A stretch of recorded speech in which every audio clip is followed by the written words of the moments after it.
Bismillahirrahmanirrahim. Assalamualaikum warahmatullahi wabarakatuh.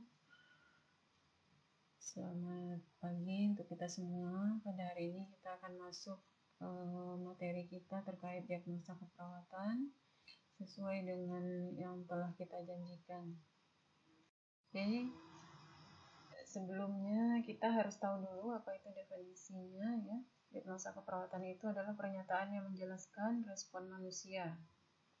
Ya, jadi respon manusia baik itu status kesehatan atau risiko perubahan pola dari individu atau kelompok di mana perawat secara akuntabilitas dapat mengidentifikasikan dan memberikan intervensi secara pasti untuk menjaga status kesehatan, menurunkan, membatasi, mencegah, dan juga merubah. Diagnosa keperawatan didukung oleh data ya. Data ini nanti kalau kalian membuka buku Nanda, di sana ada definisi karakteristik. Nah, di definisi karakteristik itulah merupakan data-data yang dapat untuk mendukung dalam kita menegakkan diagnosa keperawatan. Nah, diagnosa keperawatan ini ya harus kita analisis dan sintesis ya untuk mendapatkan keputusan klinik pada individu, keluarga ataupun respon komunitas pada masalah kesehatan yang aktual maupun potensial. Nah, ini yang nanti menjadi dasar kita dalam menentukan intervensi apa yang ingin kita lakukan kepada pasien agar outcome kita bisa tercapai. Nah, selanjutnya tujuan kita membuat diagnosa itu adalah untuk menganalisa dan mensintesa data yang telah dikelompokkan. Jadi kalau misalnya nanti kita mengkaji pasien ya, data-data itu sudah kita kelompokkan. Nah, data yang sudah kita kelompokkan itulah nanti yang akan pelan-pelan kita jadikan di dalam sebuah diagnosa keperawatan. Nah, kemudian yang kedua sebagai acuan bagi perawat untuk melakukan tindakan. Jadi kalau kita nggak tahu apa itu diagnosanya, sulit bagi kita untuk melakukan tindakan apa yang tepat untuk pasien. Jadi penting bagi kita habis pengkajian, kita tentukan diagnosanya, lalu baru kita bisa menyusun intervensi. Lalu untuk identifikasi masalah, ya. Jadi tadi kita melakukan pengkajian, nah hasil pengkajian itu kita identifikasi, kira-kira ini masalahnya apa. Nah, selanjutnya tujuannya adalah untuk identifikasi faktor penunjang. Nah, masalah yang sudah ada, penyebabnya kira-kira apa? Ya, misalnya seseorang mengeluh nyeri. Nah, itu kita harus identifikasi, nyerinya kenapa? Nah, harus didukung juga dengan data-data penunjang. Orang bisa aja bicara nyeri. Nah, tapi kalau kita bicara nyeri itu tidak hanya subjektif, tapi bisa dinilai secara objektif juga. Dengan apa salah satu tandanya nyeri? Ada peningkatan dari tanda-tanda vital, contohnya peningkatan dari nadi. Nah, itu etiologi. Jadi kita harus identifikasi faktor penunjangnya seperti etiologi. Lalu tujuan menegakkan diagnosa keperawatan berikutnya apa? Untuk identifikasi kemampuan pasien. Nah, langkah dalam menentukan diagnosa keperawatan itu ada 4. Ada klasifikasi dan analisa data, interpretasi data, validasi data, dan juga perumusan diagnosa keperawatan. Satu persatu, klasifikasi dan analisa data. Pengelompokan data berdasarkan kriteria permasalahannya. Ya. Nah, kriteria permasalahan ini dapat kita lihat dari dua hal. Bisa dari pola fungsi kesehatan, bisa dari respon manusia. Nah, kalau pola fungsi, ya nanti di Nanda kalian juga bisa lihat ya, di sana ada persepsi kesehatan, seperti pola penata laksanaan kesehatan, atau nutrisi, pola metabolisme, pola eliminasi, ya, aktivitas atau pola latihan, tidur atau pola istirahat, kognitif, pola perseptual, ya, persepsi diri, pola konsep diri, peran, pola hubungan, seksualitas, pola reproduksi, coping, pola toleransi stres, nilai, pola keyakinan. Ya, selanjutnya ada respon manusia. Respon manusia ini bisa dilihat dari pertukaran, komunikasi, berhubungan, nilai-nilai, pilihan, bergerak, penafsiran, pengetahuan. Nah, selanjutnya yang kedua adalah interpretasi data. Data yang sudah kita dapatkan melalui pengkajian harus kita interpretasi. Interpretasi data ini ya dapat kita lakukan dengan menentukan kelebihan klien. Jadi kita cari dulu kelebihan kliennya apa. Apakah misalnya kliennya bisa makan, bisa ke kamar mandi, ya. Kemudian menentukan masalah klien. Jadi sebelum kita menentukan masalah, tentukan dulu kelebihannya. Masalahnya apa? Misalnya tidak mampu makan, mual, muntah, ya. Selanjutnya menentukan masalah klien yang pernah dialami. Apakah klien pernah sebelumnya nyeri, ya? Sebelumnya pernahkah muntah? Nah, itu kita lihat, ya, kita interpretasi datanya. Lalu penentuan keputusan. Penentuan keputusan ini ada hasilnya ada berupa tidak ada masalah, masalah kemungkinan, masalah aktual, sindroma, atau masalah kolaboratif. Itu nanti kita bahas di sini. Selanjutnya, data yang sudah kita dapatkan ya harus kita validasi. Mengajukan pertanyaan yang reflektif setelah diagnosa keperawatan disusun. Ya.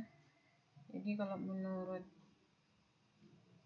Rees itu ada beberapa indikasi pertanyaan tentang respon yang menentukan diagnosa keperawatan. Nah, adapun pertanyaannya seperti apakah data dasar mencukupi, akurat, dan berasal dari beberapa konsep keperawatan. Jadi kalau kita menegakkan diagnosa ya data-datanya harus cukup, akurat, dan betul-betul berasal dari beberapa konsep keperawatan. Misalnya kalau kita mau mengangkat diagnosa gangguan rasa nyaman nyeri, ya kita nggak bisa hanya dari data subjektif saja. Pasien mengatakan nyeri, terus kita angkat diagnosa nyeri. Nggak bisa. Yang harus datanya akurat. Tanda-tanda orang nyeri itu apa? Selain dari pasien yang mengatakan nyeri. Ya mungkin nadi yang meningkat. Nah itu harus kita, data itu harus mencukupi. Lalu apakah data yang signifikan menunjukkan gangguan pola? Ya, betul-betul menunjukkan gangguan. Misalnya orang mengeluh nyeri, ya, antara orang Batak sama orang Jawa beda nggak cara mengeluh nyerinya? Ya, akan berbeda. Kita akan menemukan orang yang sama-sama nyeri tapi cara merespon nyerinya berbeda-beda. Nah, ini kita akan lihat apakah signifikan atau tidak. Lalu apakah ada data-data subjektif, data objektif yang mendukung terjadinya gangguan pola pada klien? Apakah diagnosa keperawatan yang ada berdasarkan pemahaman ilmu keperawatan dan keahlian klinik? Ya. Kemudian apakah diagnosa keperawatan yang ada dapat dicegah, dikurangi, dan diselesaikan dengan melakukan tindakan keperawatan independen? Oke, jadi ini perlu divalidasi. Nah, selanjutnya baru perumusan diagnosa keperawatan. Nah, dalam merumuskan diagnosa keperawatan ini hendaknya diurutkan sesuai dengan kebutuhan, berlandaskan pada hierarki Maslow, kecuali untuk kasus kegawat daruratan. Itu kita biasanya menggunakan prioritas berdasarkan yang mengancam jiwa. Ya, nanti kalian kalau sudah masuk ke keperawatan gawat darurat, ya akan ada ketemu yang namanya triase. Nah, kalau tidak, ya maka harus berdasarkan bisa hierarki Maslow, bisa juga Christensen. Kalau hierarki Maslow ada apa? Masih ingat? Ada fisiologis, rasa aman dan nyaman, cinta mencintai, ya, harga diri, dan aktualisasi diri. Misal pasien kita masuk ya, nyeri dada, keluhan dengan nyeri dada, ya, nafas sesak. Nah, mana yang duluan kita prioritaskan? Gangguan rasa nyaman nyeri atau pola nafas? Nah, kalau kita lihat Gangguan rasa nyaman nyeri itu masuk di dalam, kalau hierarki Maslow adalah kebutuhan yang kedua. Ya, sementara yang pertama yang mana? Gangguan pola nafas itu adalah kebutuhan fisiologis ya. Jadi itu yang duluan kita angkat. Nah, selanjutnya ini yang paling penting ya, merumuskan diagnosa keperawatan. Nah, diagnosa keperawatan itu ada yang aktual, risiko, yang tadi ya udah kita bahas. Kita lihat satu-satu. Yang aktual. Aktual itu masalahnya nyata, sesuai dengan data klinik yang ditemukan. Ya, terdiri dari problem, etiologi, simptom. Ya.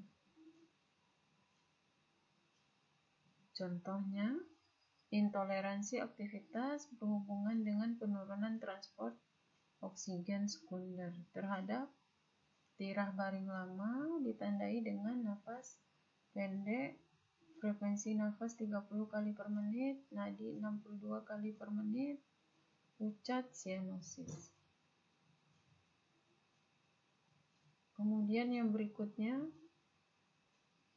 ada risiko. Masalah kesehatan nyata akan terjadi jika tidak dilakukan intervensi. Nah, ini cukup dia terdiri dari problem, etiologi. Nggak ada simptomnya, tidak ada gejalanya, tidak apa-apa.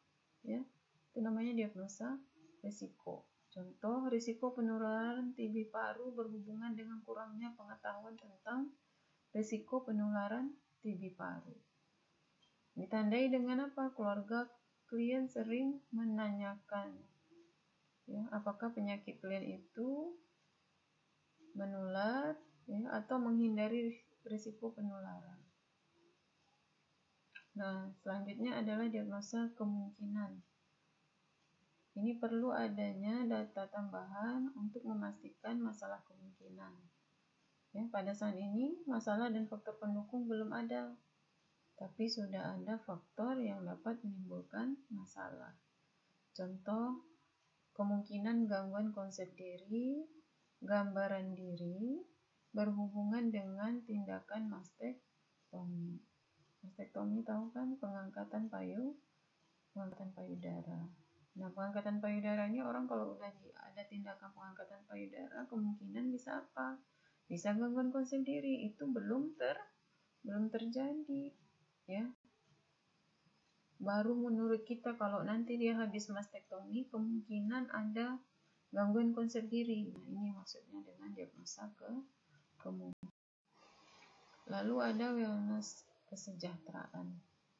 Ini klien dalam keadaan transisi dari tingkat kesejahteraan tertentu ke tingkat yang lebih tinggi. Contoh apa? Ya, pasangan yang baru misalnya memiliki anak. Ya, ini bisa diangkat diagnosa perilaku mencari bantuan kesehatan berhubungan dengan kurang pengetahuan tentang peran sebagai orang tua baru, atau memulai kedekatan maternal yang berhubungan dengan permulaan menyusui bayi. Ya. Orang yang baru punya anak itu dia tidak sakit, tidak punya keluhan. Ya. Tapi kita bisa mengangkat diagnosa untuk membantu dia naik ke tingkat yang lebih baik. Atau misalnya orang yang baru belajar menyusui itu dia bukan orang yang ada masalah, bukan orang yang sakit, ya, dia tidak ada keluhan. Tapi kita angkat diagnosa kesejahteraan. Lalu yang berikutnya ada sindrom. Ini sekelompok diagnosa keperawatan aktual atau risiko yang diduga akan muncul karena suatu kejadian atau situasi tertentu. Contoh, sindrom kurang perawatan diri berhubungan dengan kelemahan fisik. Nah, selanjutnya adalah masalah kolaboratif, ya. Masalah kolaboratif ini adalah masalah nyata atau risiko yang mungkin terjadi akibat komplikasi dari penyakit atau dari pemeriksaan atau akibat pengobatan, yang mana masalah tersebut hanya bisa dicegah, diatasi, atau dikurangi dengan tindakan keperawatan yang bersifat kolaboratif. ya, yang tidak bisa mandiri. Kolaboratif itu bisa berkolaborasi dengan dokter, dengan tenaga gizi, ya, dengan ahli fisioterapi. Nah, itu namanya masalah kolaboratif. Misalnya ada orang dengan gangguan pasien stroke, ya, tangannya nggak bisa digerak-gerak. Nah, itu adalah masalah kolaboratif. Kita selesaikan dengan berkolaborasi baik dengan dokter, dengan tenaga fisioterapi. Nah, ini diagnosanya dapat berupa potensial komplikasi. Ini tadi ya, yang komponen diagnosa keperawatan tadi. Yang aktual tadi saya bilang harus ada PES. Apa itu? Problem, etiologi, dan simptom. Ya, problem itu apa? Masalah yang dapat ditanggulangi secara mandiri oleh perawat melalui intervensi independen. Itu problem. Lalu ada etiologi, dapat berupa faktor perilaku klien, baik itu kognitif, afektif, keterampilan, faktor lingkungan, ataupun bahkan interaksi perilaku dan lingkungan. Kemudian ada simptom, ya. Ini gejala untuk meyakinkan keberadaan masalah keperawatan. Nah, ini kalau kita lihat di dalam buku Nanda, ya, problem itu ada di poin yang paling atas sekali. Nanti etiologi itu, ya, itu yang faktor yang berhubungannya. Lalu kalau simptom itu apa di sana disebut?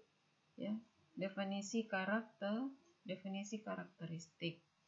Nah, itulah gejala. Kalau ini contohnya, ya. Kalau kita lihat, ya, diagnosanya mana? Yang itu impaired transfer ability. Itu masalahnya, problemnya, ya. Kemudian yang tadi etiologi yang mana? Ini related factor. Nah, ini adalah etiologi. Lalu yang simptomnya yang mana? Yang defining karakteristik, ya. Jadi ini ada di buku Nanda. Nanti kalian lihat, ya, di bukunya masing-masing bagaimana cara membuat diagnosa. Nah, diagnosa itu ada 2 statement dan ada yang 3 statement. Kalau 2 statement itu terdiri dari problem dan etiologi. Problem berhubungan dengan etiologi atau problem related to etiologi. Nah, biasanya apa? Ditambah dia dengan kata-kata di awal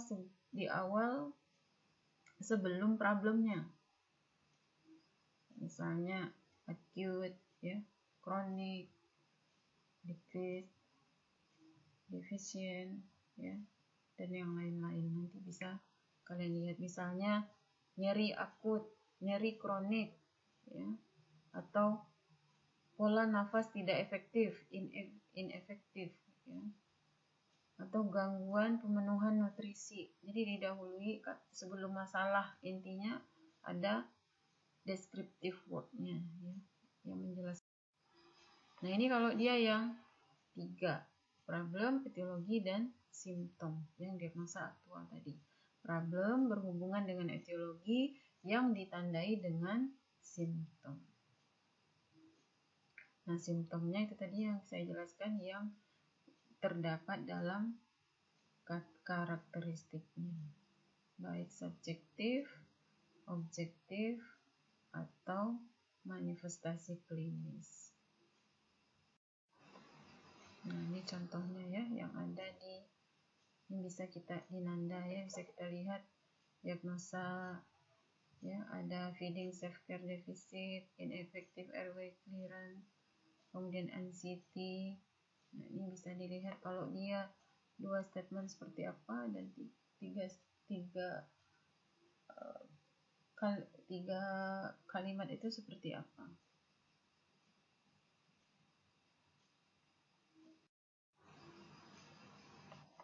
Nah, ini perbedaan, ya. Kalian pasti nanya, dokter juga ada diagnosanya, perawat juga ada diagnosanya. Lalu bedanya apa? Kalau diagnosa keperawatan berfokus pada respon individu terhadap proses penyakit. Nah, sedangkan medis, faktor-faktor yang berhubungan dengan pengobatan penyakitnya. Jadi bukan respon, tapi pengobatan penyakitnya, bukan dari gejalanya. Kalau Yang kedua, mendeskripsikan masalah keperawatan mandiri. Kalau yang medis tentunya mendeskripsikan penata laksanaan medis. Kemudian yang ketiga, mungkin berubah seiring dengan keadaan. Nah, kalau yang medis cenderung tetap, misalnya pasien dengan infak miokard, maka diagnosanya infak miokard. Kalau keperawatan berubah, bisa aja berubah. Ya, pasien infak tuh datang pertama dengan nyeri, jadi kita angkat gangguan rasa nyaman nyeri. Setelah dikasih obat nitrogliserin sublingual, mungkin nyerinya hilang. Nah, diagnosanya bisa berubah, ya, seiring dengan respon pasien. Lalu berorientasi pada kebutuhan dasar manusia, sedangkan diagnosa medis berorientasi pada keadaan patologi. Nah, ini diagnosa medis contohnya ya, myocardial infarction. Kalau diagnosa keperawatannya bisa apa? Bisa kecemasan, gangguan perfusi jaringan, defisit pengetahuan, gangguan rasa nyamannya. Nah, ini kalau kita bandingkan ya, misalnya di diagnosa keperawatan ineffective breathing pattern ya, pola nafas tidak efektif. Ya, kalau di medisinnya apa? Pada orang dengan chronic obstructive pulmonary disease, ya, atau disebut dengan PPOK, penyakit paru obstruksi kronik. Lalu activity intolerant atau intoleransi aktivitas. Di medisnya apa? Bisa pada orang stroke. Kemudian ada acute pain, ya, nyeri akut, diagnosa keperawatannya. Medisnya ada appendectomy, ini contohnya ya. Atau gangguan body image pada orang amputasi, atau risiko ini bisa dilihat nanti. Nah, ini format analisa data ya. Ada tanggal, jam, data penunjang, etiologi, masalahnya apa. Nah, tanggal jamnya kita isi, tanggal dan jam ketika kita dapat datanya, data penunjangnya apa saja, baik data subjektif, data objektif, ya, kemudian etiologinya apa, lalu masalah. Ini contohnya, ya. Ini waktunya, tanggal, jam, ya. Data subjektifnya klien mengatakan mual ketika makan. Data objektif, makan habis 1/4 porsi, muntah 2 kali per hari, badan lemah, bibir kering, wajah pucat. Etiologinya apa? Penyakit X bisa menyebabkan mual muntah, intake makanan tidak adekuat, terjadilah gangguan pemenuhan nutrisi. Penyebabnya? Ini bukan penyebab ya, Masalahnya adalah gangguan pemenuhan nutrisi. Kolom berikutnya itu masalah harusnya. Nah, ini kayak gini, ya. Oh, ini nggak ada tanggalnya. Ini untuk intoleransi aktivitas. Ini ya, ini kalau format daftar diagnosa, ada nomor, tanggal muncul, diagnosa keperawatan, tanggal teratasi, lalu ada. Baik, terima kasih ya. Itu yang bisa saya sampaikan. Lebih dan kurang saya mohon maaf ya. Billahi taufiq wal hidayah. Wassalamualaikum warahmatullahi wabarakatuh.